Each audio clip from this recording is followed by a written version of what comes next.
Bonjour et bienvenue pour cette émission spéciale sur le thème du développement durable. Et oui, on parle beaucoup de réchauffement climatique, d'économie, d'énergie.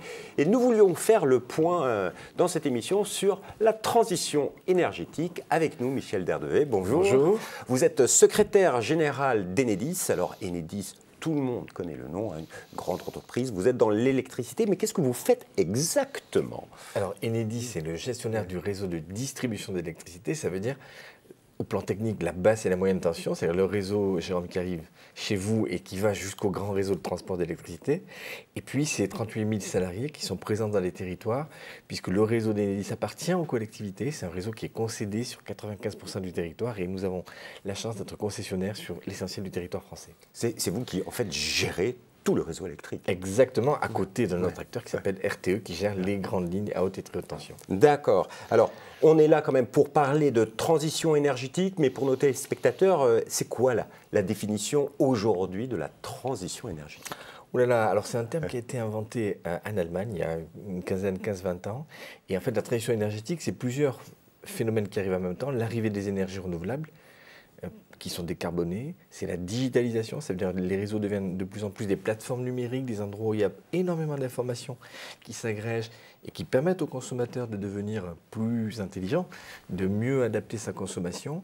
Et puis la transition énergétique, globalement, c'est aussi un mouvement qui amène à une montée des territoires, à une décentralisation des décisions. Et on voit bien que dans toutes ces trois dimensions, décentralisation, digitalisation et décarbonation, le réseau électrique, c'est un formidable vecteur de changement pour notre société. Alors, j'imagine que l'entreprise Enedis est au cœur de ces transformations. Alors, on est à 2 ans de la COP21 et l'année dernière, en décembre dernier, a été organisé à Paris le One Planet Summit, un événement important avec un mot d'ordre, c'était celui de mobiliser la finance autour des questions du réchauffement climatique. Mais votre entreprise s'est mobilisée également sur ce thème en organisant un side event. Pourquoi ? On a organisé ce side event la veille donc, du fameux sommet du 12 décembre, tout simplement parce qu'on s'est dit qu'on était quelques jours après la COP23, qui s'est tenue à Bonn, et un jour avant donc, le fameux grand sommet international, et on souhaitait mettre l'accent sur le fait que les réseaux au plan international sont des acteurs, des vecteurs essentiels de cette transition énergétique, de ce changement de paradigme. Et donc on a invité dans ce side event des acteurs qui sont des acteurs internationaux, indiens, américains, britanniques. On a invité des acteurs qui sont des acteurs français, académiques, Jean Jouzel notamment. Et on a essayé de faire que des gens d'horizons différents nous parlent des réseaux. Nous ne sommes pas les seuls à pouvoir parler de ces sujets-là. Ce sujet des infrastructures, c'est un sujet qui revient dans le débat politique, économique, scientifique.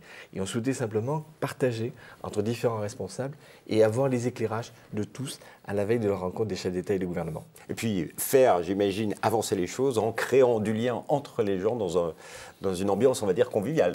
Bien sûr, et en même temps en préparant des éléments qu'on a transmis, bien entendu, au gouvernement qui était réuni le lendemain. Alors justement, je vous propose de découvrir l'introduction de ce side event. C'était une table ronde avec notamment l'intervention de Jean Jouzel, un climatologue mondialement reconnu. Vous allez voir, c'est riche en enseignements. Mesdames, Messieurs, bonjour. Je suis ravi de vous accueillir ici au showroom Enedis. Je m'appelle Michel Derdevey, pour ceux que je n'ai pas le plaisir de connaître. Je suis secrétaire général et membre du directoire d'Enedis. Et j'aurai l'honneur aujourd'hui d'ouvrir cette séquence, ce side event.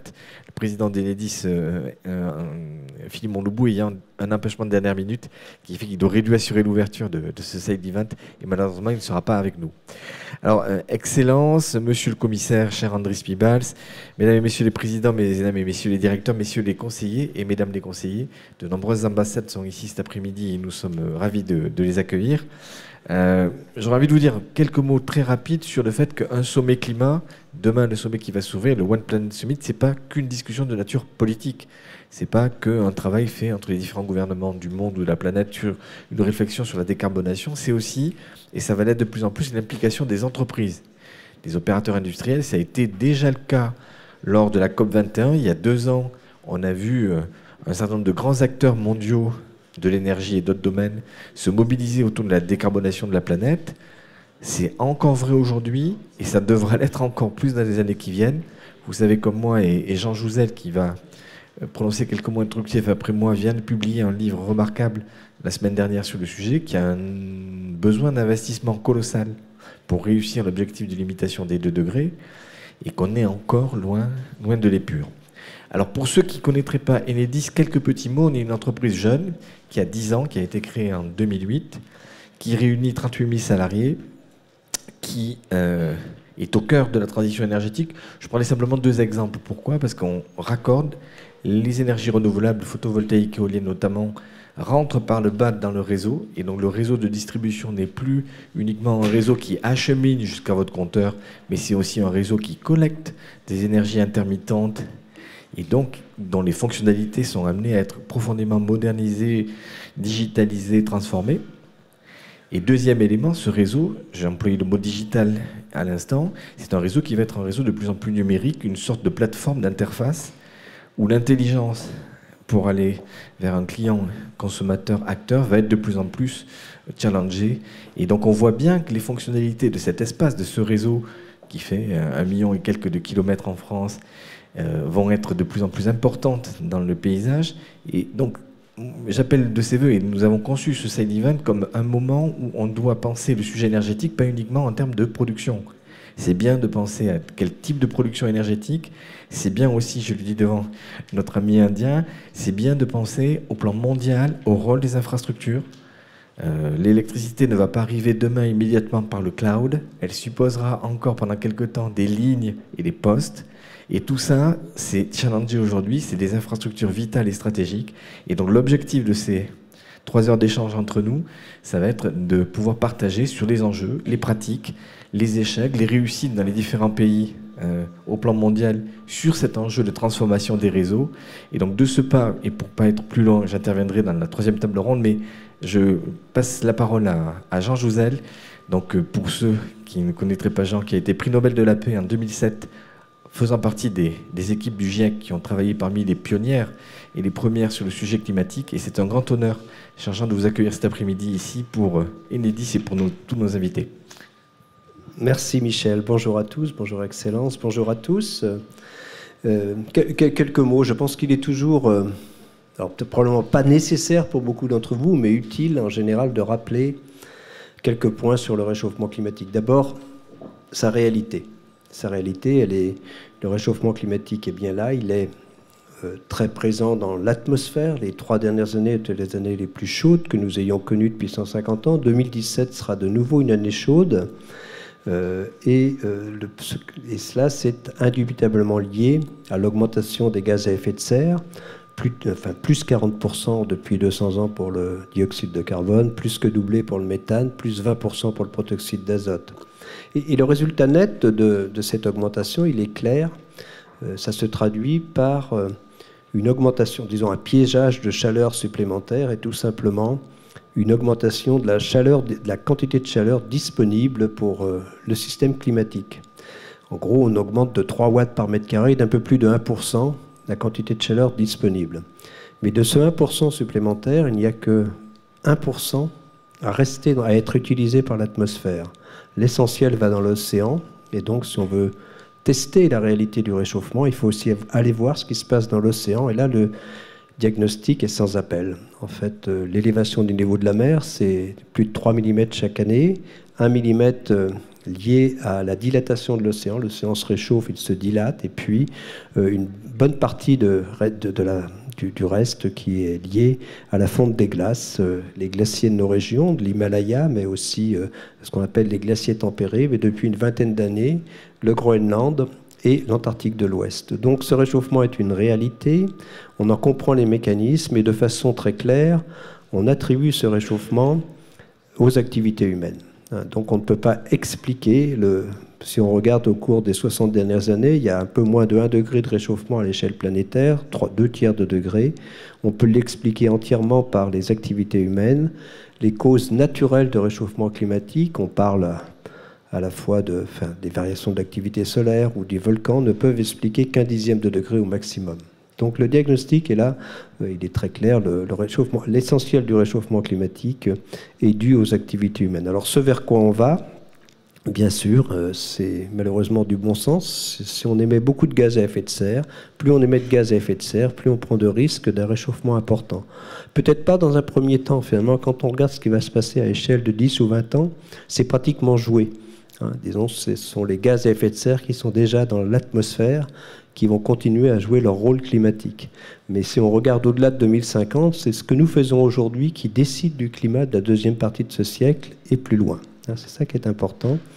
Et eh bien, si on ne fait rien pour lutter contre le réchauffement climatique, 4 à 5 degrés à la fin du siècle en moyenne globale, c'est le même réchauffement que celui que nous avons connu depuis 20 000 ans, mais 50 à 100 fois plus rapidement, hein, de façon très claire. On rentre complètement dans un autre monde, avec des conséquences dans tous les domaines. Dans l'océan, l'acidification de l'océan serait 2 fois plus acide à la fin de ce siècle qu'il n'était au début du siècle dernier, avec des conséquences sur tout ce qui est formé à partir de calcite. Ça va des récifs coralliens disons, aux coquillages, aux coquilles, des coquillages qu'on aime bien, mais aussi les extrêmes climatiques qui risquent de devenir plus extrêmes.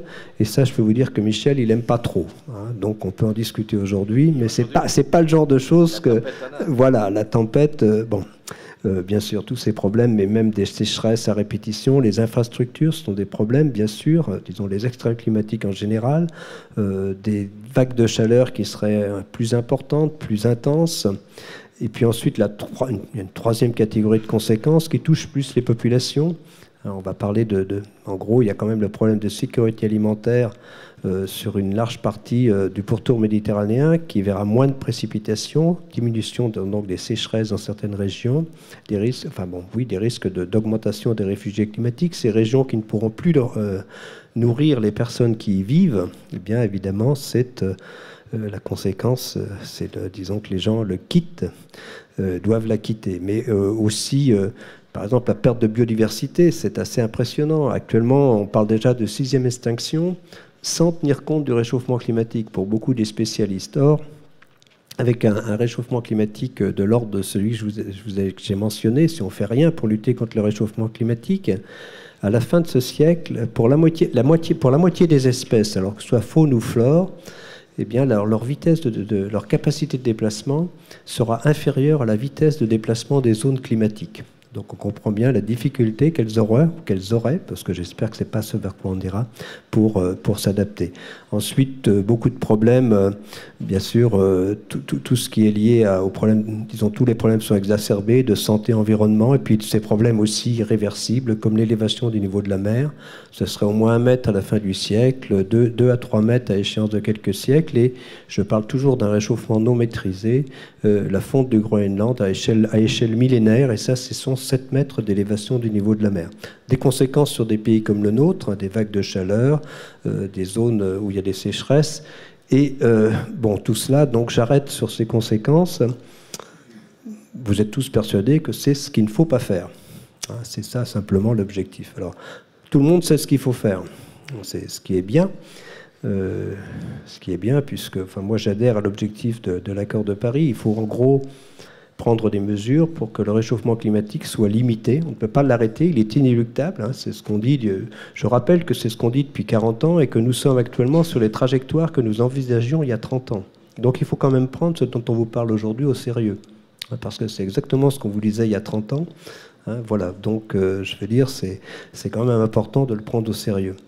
Et donc, ce réchauffement climatique, si on veut le limiter en deçà de 2 degrés, voire moins, 1,5 degré, vous savez qu'il y a beaucoup de discussions, on comprend très bien que certains pays soient attachés, hein, parce que, disons, les petites îles ou des pays côtiers des régions de l'océan Pacifique, elles sont à la fois ce problème d'élévation du niveau de la mer, mais aussi d'acidification de l'océan qui touche les ressources halieutiques ou les ressources touristiques, et puis les extrêmes climatiques qui s'intensifient, elles ont d'une certaine façon la triple peine. Mais pour faire ça, eh bien, on sait qu'il faut changer complètement de mode de développement. Il faut aller vers une société sobre en carbone. On n'a plus le droit qu'à 40 ans d'utilisation de combustibles fossiles au rythme actuel. Bien sûr, si on veut, ça c'est pour 2 degrés, beaucoup moins encore si on veut rester en deçà de 1,5 degré. Donc, ça demande effectivement Comme l'a dit Michel, donc nous défendons avec Pierre Laroutourou et beaucoup d'autres. Michel, merci d'avoir signé, puisque tu es un des signataires, je tiens à le dire. Merci beaucoup de cet appel. Disons, on a publié un livre et un appel qui est sorti dans le journal Le Monde ce week-end. L'idée, c'est que, eh bien, oui, si on veut lutter de façon efficace contre le réchauffement climatique, on pense que c'est absolument indispensable. Il faut y mettre une volonté politique, c'est clair, mais aussi il faut mettre les moyens. En gros, il faudrait quand même que tous les investissements d'aujourd'hui s'inscrivent dans une perspective de lutte contre le réchauffement climatique. Et on voit bien que ce n'est pas le cas. On ne va pas détailler les investissements qui se font autour de nous, mais on voit bien que ce n'est pas forcément le cas. Mais c'est la seule solution, il faut bien se rendre compte de ça. Et pour ça, il faut investir massivement. Et pour revenir à ce qui nous intéresse aujourd'hui, bien sûr, il y a probablement une plus grande place. Si on regarde maintenant, je terminerai là-dessus, sur les aspects énergie. Donc quand on regarde l'aspect énergie, donc en gros l'énergie, c'est 3/4 des émissions de gaz à effet de serre, l'agriculture 20%, et puis voilà, à peu près, c'est pour vous situer, disons, l'agriculture à travers plutôt méthane et protoxyde d'azote. L'énergie, c'est les 3/4 de l'augmentation de l'effet de serre chaque année. Donc si on veut prendre la main sur l'énergie, eh bien, quand on regarde énergie, il y a l'électricité, la chaleur, la mobilité. Un monde sobre en carbone aura très probablement, disons, la part de l'énergie produite par l'électricité. Alors on peut aussi penser à l'hydrogène, à d'autres vecteurs, mais globalement, la part de l'énergie produite liée à l'électricité devrait s'accroître au niveau mondial, d'où l'important de ce qu'on discute aujourd'hui, les réseaux, mais aussi alors des réseaux à la fois pour le renouvelable, l'interconnexion, mais évidemment aussi des réseaux plus locaux. Il faut penser aussi peut-être un peu différemment que ce qu'il y a de notre culture depuis 40 ans. Voilà, c'est un peu un message, donc c'est, je pense, très bien de se réunir. Et bien sûr, il y a tous les problèmes de stockage d'énergie qui sont aussi liés au réseau. Il faut faire preuve d'inventivité, beaucoup de recherche. Voilà, merci beaucoup. C'était pour ces quelques mots d'ouverture. Merci.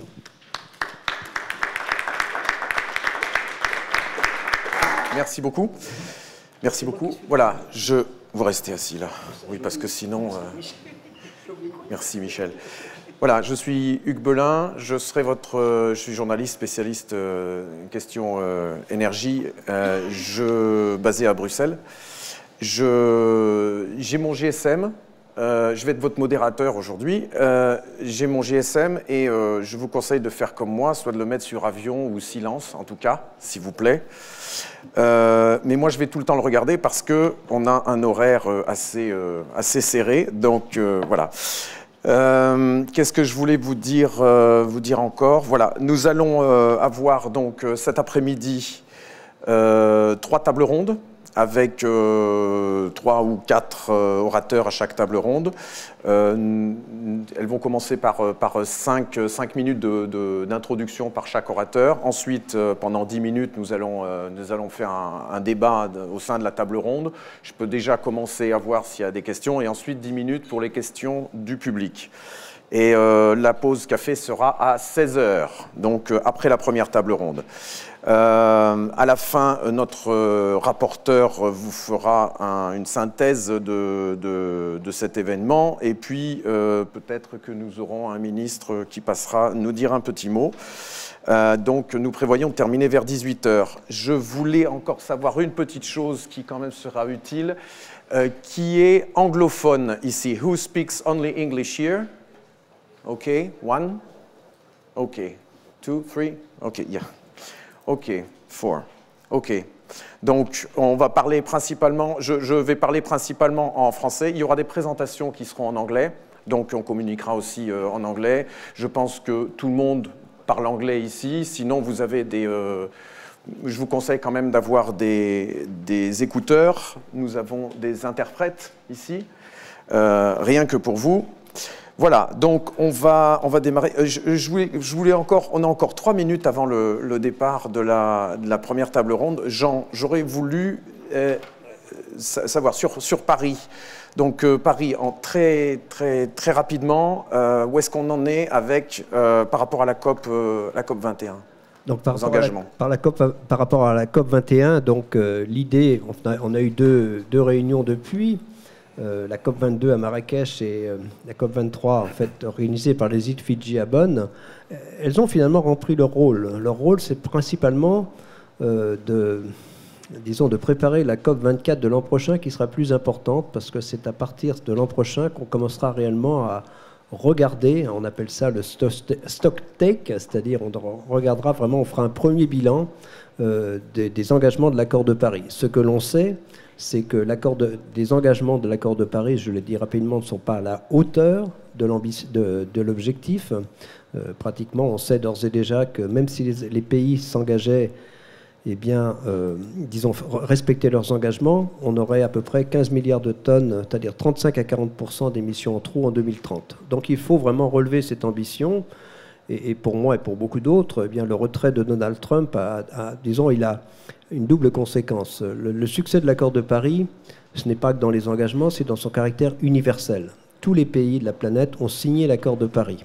Donc, même les États-Unis actuellement, le Nicaragua et la Syrie très récemment, mais tous les pays de la planète ont signé. C'est ce caractère universel qui faisait la force de l'accord de Paris. Il faut bien comprendre qu'on ne réussira pas à lutter contre le réchauffement climatique sans une solidarité internationale très forte. Et ça, c'est vraiment, je crois, cette décision de Donald Trump qui rendra très difficile, c'est un peu le problème, je crois, disons, relever l'ambition de l'accord de Paris sans les États-Unis comme partie prenante, ça sera très difficile. Et c'est vraiment extrêmement négatif pour cette double raison. Il y a d'abord un aspect symbolique.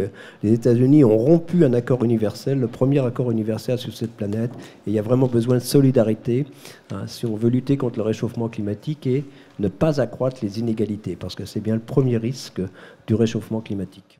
Alors, vous étiez avec Jean Jouzel, mais quand on l'écoute, son constat est vraiment alarmant. Oui, mais en même temps, c'est un constat qui est réaliste. Quand on regarde l'histoire, ce que le GIEC, le groupe des experts climatiques, nous disait il y a 15-20 ans, c'est réalisé depuis.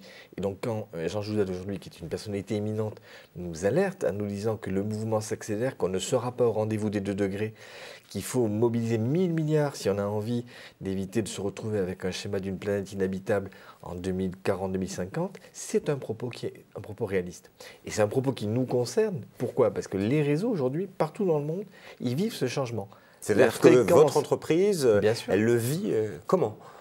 De différentes manières, mais la fréquence des tempêtes en France, qui affecte le réseau, notamment sur les côtes atlantiques, c'est quelque chose qui est une réalité. Le nombre de tempêtes n'était pas, il y a 10 ans, ce qu'il est aujourd'hui. Il y a eu des grandes tempêtes, 99, vous vous en rappelez, mais la fréquence n'était pas celle que nous rencontrons. Deuxième phénomène qui affecte les grandes villes françaises, aujourd'hui, les experts du GIEC nous disent qu'on aura peut-être des pics de chaleur l'été, accrochez-vous bien, à 55 degrés. Si un jour on a des pics de chaleur sur plusieurs jours à 50-55 degrés, on voit bien que les réseaux urbains seront aussi affectés. Donc le changement climatique, dans toutes ses dimensions, ça n'est pas que des îles exotiques et éloignées, c'est aussi dans la France continentale des phénomènes sur lesquels les gestionnaires de réseau, les exploitants d'infrastructures doivent se mobiliser. Donc ce réchauffement impacte l'entreprise sur des enjeux techniques, tempête, mais aussi sur la consommation. Quand il y a plus de personnes qui utilisent la clim, il y a plus de consommation. Bien entendu, bien sûr, il y a des modèles qui changeront. Il y aura sans doute dans le sud de la France, dans 10 ans, 20 ans, plus de climatisation,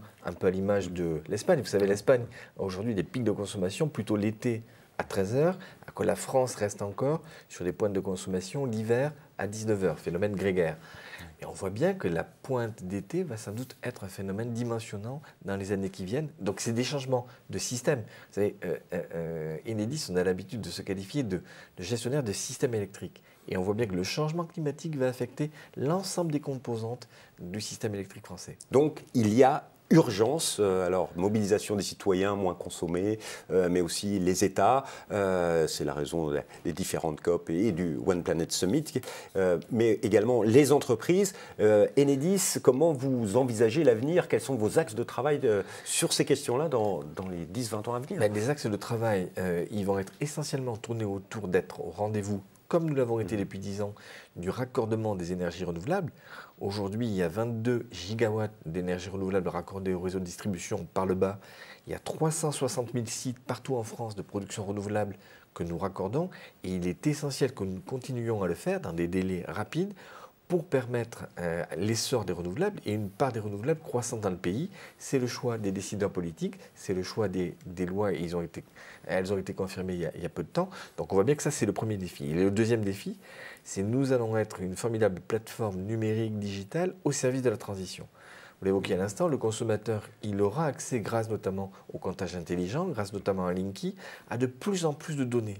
Mais ces données, ce n'est pas uniquement avoir des données pour avoir des données, c'est les utiliser. C'est pas pour le citoyen. Voilà, c'est pour le citoyen, mais pour qu'il consomme, qu'il puisse consommer mieux et moins, qu'il puisse maîtriser sa facture, sa propre consommation. Et on voit bien qu'on va aller vers une individualisation des comportements de plus en plus importante, plus les données seront disponibles. C'est aussi une autre dimension de la transition. Mais où toutes ces données, c'est un comportement individuel plus responsable, mieux géré, mais aussi derrière un impact fort sur la gestion globale de ces réseaux. C'est ce qu'on appelle les réseaux intelligents. Exactement. Et vous évoquez là pas le paradigme, mais en tout cas quelque part un enjeu, c'est qu'on aura de plus en plus de décisions individuelles prises au niveau de chaque foyer, chaque consommateur, et en même temps toujours la nécessité de voir ce que globalement ces décisions individuelles donnent. Et on a vu, vous savez, dans la décennie passée, de grands incidents électriques un petit peu partout, aux États-Unis, en Europe continentale. Les gestionnaires de réseaux électriques, les entreprises qui gèrent les grands systèmes électriques, elles doivent être garantes de la continuité d'alimentation, de la sécurité d'approvisionnement. Et donc, plus il y aura un changement climatique, plus il y aura cette transition vers de la complexité, plus il faudra que ces entreprises soient performantes pour éviter des interruptions de fourniture. Monsieur Derdevet, merci beaucoup d'avoir participé à cette émission. Mais ça n'est pas terminé. On va se retrouver très bientôt pour découvrir d'autres grands moments de ce side event que vous avez organisé. Si vous voulez les voir d'ailleurs, vous pouvez aller sur le site internet www.enedis.fr/OnePlanetSummit. Et bien sûr, vous retrouvez l'ensemble de ces tables rondes sur notre site internet. On se retrouve bientôt pour une nouvelle émission spéciale. Au revoir.